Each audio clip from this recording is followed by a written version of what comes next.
Welcome to another Wednesday's Word. This morning I had an opportunity to speak to the Arlington Christian School, and their theme for the month is the wisdom you gain in community. And as I prepared, I was drawn to Psalm 1, where it begins the book of Psalms, saying, "Blessed is the man who does not walk in the way of the wicked, or sit in the seat of the scoffer, or take part in the way of the wicked. Instead, on the law of the Lord he meditates day and night."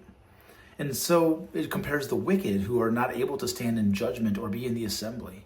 And I was noticing how deeply our community impacts us. There's a saying that, show me your friends and I'll show you who you are. Some sociologists argue that you can take the 5 people closest to you in relationship and you become a composite of them. And I noticed that I take little traits from my friends, my family. I see more and more of my dad and my brother in me.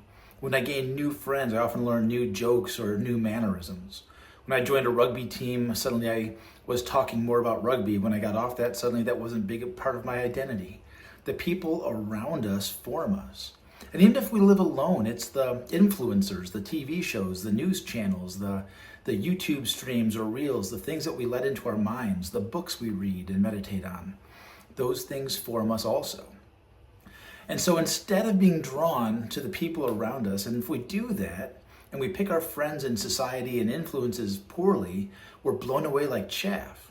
But if we choose them wisely, we are rooted, established. It's a callback to the Garden of Eden, where the trees were rooted deeply in the paradise of God.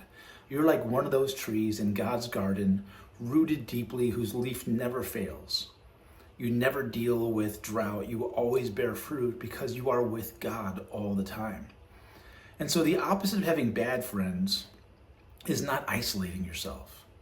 It's delighting deeper in God, looking to Him as your main friend.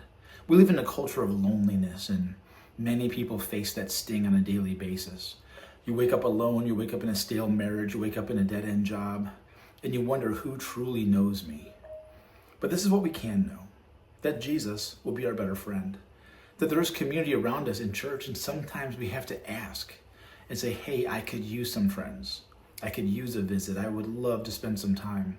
We step in faith, in boldness into those communities, and that's where we find help. Choosing just the influences around us wisely, but mostly delighting on the law of God. And the law of God is not His rules. It's His way of life that is fulfilled in Christ. That's all I got for you. God bless.